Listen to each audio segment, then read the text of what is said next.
300 anos de tráfico negreiro, 4 milhões de africanos foram trazidos para o Brasil na condição de escravo. 2,5 milhões vieram para o Rio de Janeiro. A porta de entrada de aproximadamente 1 milhão deles foi aqui, no Cais do Valongo, o maior porto escravagista das Américas.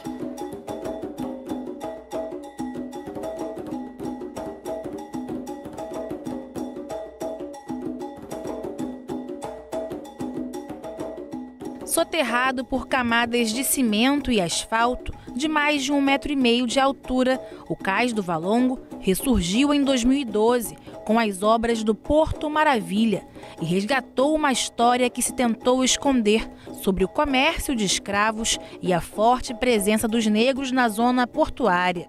Esse silenciamento foi uma política deliberada que ocorreu a partir de meados do século XIX e que se fortalece. Antes desse período, havia essa presença, mas essa presença era tão naturalizada pela legalidade da escravidão que não entrava em questão, né? Ou seja, a suposta inferioridade de africanos e africanas e da população indígena, enfim, de todas as chamadas raças, né, biologicamente classificadas. Isso tudo era algo que não merecia estar nos livros de história, na história da cidade, na história reconhecida. Então é verdade, sim. O Cais do Valongo ele foi não apenas oculto, mas a história do Valongo, a história dessa região portuária do Rio de Janeiro, em torno do Cais do Valongo, ela foi ocultada. E mais tarde, além de ter sido ocultada, ela vai ser distorcida. A região do Cais do Valongo era desabitada e de difícil acesso na época da sua construção. E por isso foi escolhida para ser o local de desembarque de africanos escravizados. Houve uma ordem do Marquês de Lavradio, né, vice-rei do Brasil, ou então colônia, para que o desembarque de cativos deixasse de ser feito na Praça 15, hoje no centro da cidade, né, do Rio de Janeiro, e passasse a ser feito nessa região da Enseada do Valongo. Essa mudança nessa ordem do vice-rei, ela se deve ao fato de que o espetáculo, o triste espetáculo da chegada dos africanos escravizados desembarcando e sendo comercializados na região da Praça 15, que era então o centro, né, o centro administrativo e o lugar onde circulava a elite da cidade, era um espetáculo que desagradava a esses setores da elite brasileira. Então foi feita essa mudança, né? Há uma ordem expressa do governante no sentido de que esses africanos só pudessem ser desembarcados aqui nessa região e que todo o conjunto, o complexo de atividades que envolvia a compra e venda de cativos fosse realizado aqui. Então aqui havia o mercado de escravos, havia o cemitério dos Pretos Novos para aqueles que não resistiam à travessia, havia também o lazareto, que era o hospital de quarentena no qual os que chegavam doentes, e eram muitos os que chegavam doentes, era uma terrível travessia, eram tratados para que melhorados, né, para que depois de terem reabilitado a sua saúde minimamente, fossem comercializados aqui. Em 1831, o cais deixou de funcionar como local de desembarque de cativos por causa da Lei Feijó, a primeira lei a proibir a importação de escravos no Brasil, que apesar de ter sido chamada de lei para inglês ver, expressão usada no Brasil e em Portugal para lei que não são cumpridas, teve efetividade. É uma lei que tem efetividade, tanto que o desembarque nas áreas visíveis da cidade, oficiais, deixa de ser realizado, o desembarque de cativos passa para os portos clandestinos.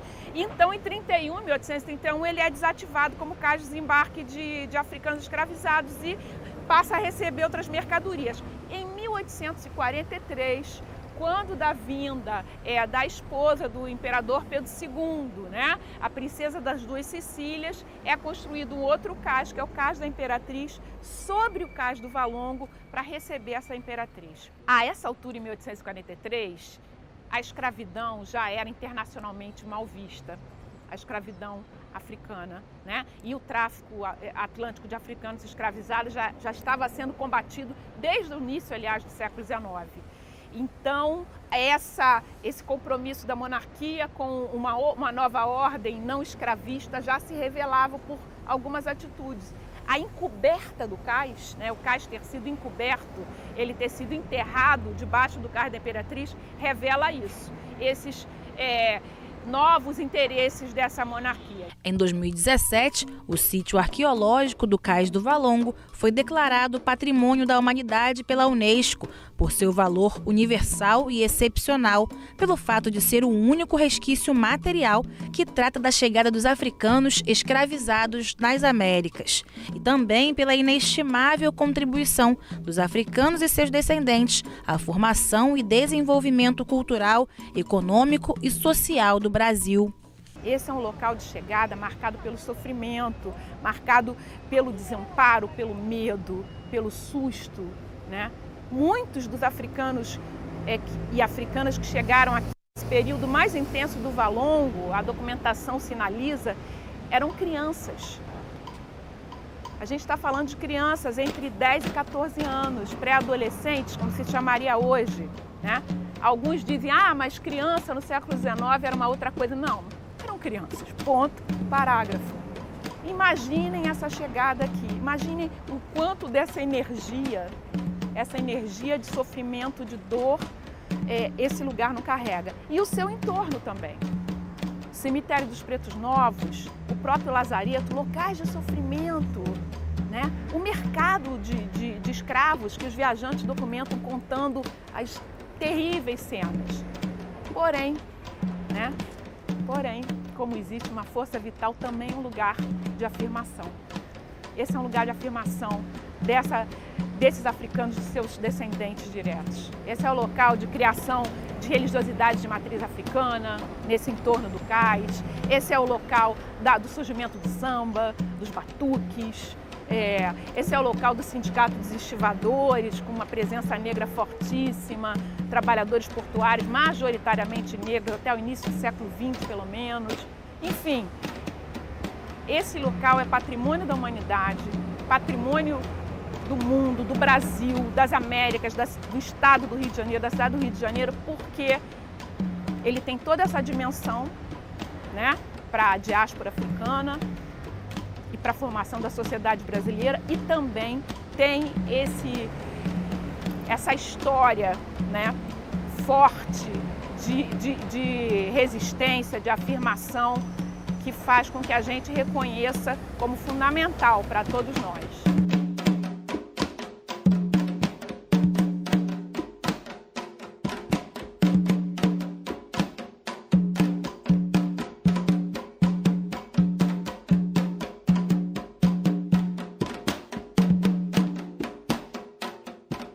A poucos passos do cais está o Jardim Suspenso do Valongo, projetado pelo arquiteto paisagista Luiz Rey. Foi construído em 1906 nos moldes dos jardins franceses. Diversas plantas, bancos e estátuas romanas integram essa charmosa área escondida, construída com o intuito de apagar as marcas da escravidão e afastar a população negra da região. A localização do Jardim Suspensos do Valongo permite visualmente perceber uma área importantíssima para a presença africana e negra nessa cidade, e uma área repleta de lugares de memória. Uma dessas áreas visíveis a partir do Jardim Suspensos é o Largo do Depósito, Praça dos Estivadores. Hoje, na Praça dos Estivadores, a gente tem a sede do Afoxé Filhos de Gandhi, temos duas ONGs, a Pequena África e Remanescentes de Tia Ciata, ou seja, de alguma forma, essa herança africana se afirmou nos Jardins Suspensos do Valongo, construídos com outros objetivos. Há pouco mais de 20 anos, uma família decidiu fazer uma obra em casa e descobriu embaixo do piso milhares de ossos humanos. Aqui eram jogados os corpos de quem não aguentava os maus tratos e as péssimas condições da viagem de navio do continente africano para o Brasil. Esse local foi transformado no Instituto de Pesquisa e Memória Pretos Novos, um espaço de resgate da história da cultura africana. Exatamente numa segunda-feira, né, de 1996. quando os pedreiros romperam o chão e logo de cara encontraram o cemitério dos Pretos Novos, que a gente nem imaginava essa história toda, né? Então, até então, a gente está lutando por essa memória. Porque desde o achado até 2005, ninguém quis cuidar dessa história. Em 2005, em 13 de maio de 2005, juntando amigos como Antônio Carlos e outros, pediram muito para que se fizesse uma instituição para cuidar da memória do cemitério dos Pretos Novos. Posteriormente, em 2011, é encontrado o outro sítio arqueológico aqui na região, que é o Cais do Valongo, que hoje ele é patrimônio da humanidade, graças a esse achado do cemitério dos Pretos Novos. E em 1722, o governador mandou criar o primeiro cemitério dos Pretos Novos, que é no Largo de Santa Rita. Mas à medida que o tráfico vai aumentando, né, e à medida que a população da cidade vai crescendo, este cemitério ali do Largo de Santa Rita começou a incomodar muito a vizinhança. E eles começaram a reclamar do mau cheiro, da situação que incomodava.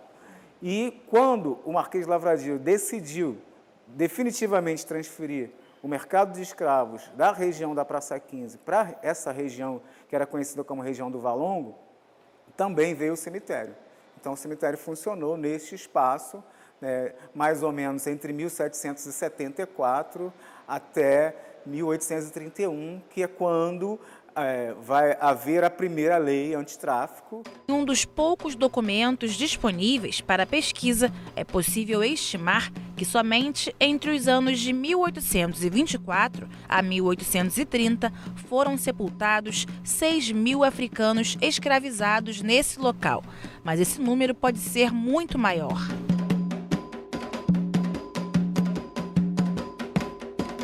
A gente faz uma estimativa com base na quantidade do tráfico, com base na mortandade, uma série de coisas. A gente estima entre 25 e 30 mil. Alguns vão além desse número, mas eu acredito que não era possível acima de 30 mil nesse espaço tão pequeno. No Instituto dos Pretos Novos, os visitantes podem observar as escavações ainda em curso. Um vídeo exibido no espaço mostra também alguns artefatos encontrados no local. As contas, as figas, colares, pulseiras, cachimbos, mas também foram encontrados vários outros elementos da cultura europeia, né? Que essa região, além de ser um cemitério, ela também é um lixão. Foi um grande lixão da cidade, né? E aí, para a gente ver como são as coisas, né? Se os escravos, né, são considerados a escória da humanidade, então a gente percebe a tremenda hipocrisia, uma mão de obra tão cobiçada, tão necessária para o funcionamento da cidade e do país, né? E o Rio de Janeiro é o espelho, porque ele é a capital, né? É a capital da colônia, é a capital da monarquia, é a capital do império, capital da república, e hoje é conhecido como capital cultural, ou seja, o Rio de Janeiro não perdeu a sua majestade até hoje. Tá? Embora muito criticado, né? Se fala muito da questão do povo, né? Do carioca em si, né? É criticado pelos estrangeiros, é criticado pelos próprios brasileiros, que ligado à questão da malandragem, hoje ligado à questão do crime, uma série de coisas, mas o Rio de Janeiro continua sendo essa cidade que representa culturalmente o Brasil no mundo. Além de local de estudos e pesquisas arqueológicas, o Instituto dos Pretos Novos funciona como um centro de informação cultural e artística, com galeria de arte e uma biblioteca. A instituição se mantém basicamente com doações. Jornalistas se cotizam até hoje, um pessoal de São Paulo se cotizam e eles doam R$3.000 e mais, fora 10, 15, 20, 10, 20, 30 reais de pessoas que deixam aqui na caixinha ou então que depositam na nossa conta. E a gente levou o ano todo assim, sem oficinas, sem atividades extras, né, que a gente fazia, a não ser somente atendendo as visitas e fazendo o circuito de herança africano de graça.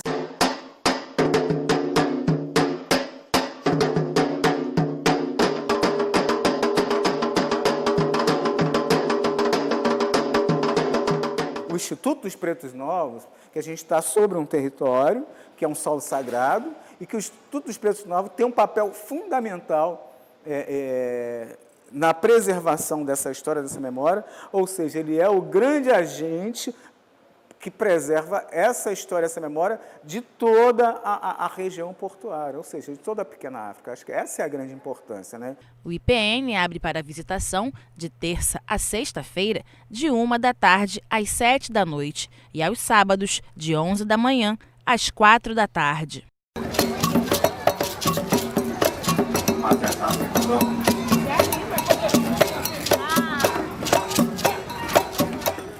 Essa história precisa ser melhor conhecida, né? Quando foi feito um levantamento para a construção do aplicativo Passados Presentes sobre a região da Pequena África, que inclui essa área do circuito, sinalizaram diversas outras localidades para além do circuito. É importante a existência do circuito, sem dúvida, mas é importante pensar que ele foi um primeiro roteiro e que outros roteiros devem ser imaginados nesse espaço e para além dele, marcando a celebração da herança africana na cidade. E entendendo também que o termo celebração não deve ser pensado somente como um momento de alegria frente à beleza, né, e à força dessas heranças africanas, mas também um termo que celebre a resistência, a afirmação, né, essa força vital que fez com que os nossos antepassados pudessem se erguer além da dor, né? Como dizia o poeta, com essa força que só mesmo muita ancestralidade traz. Demonstrando a beleza linda, nega, negueua.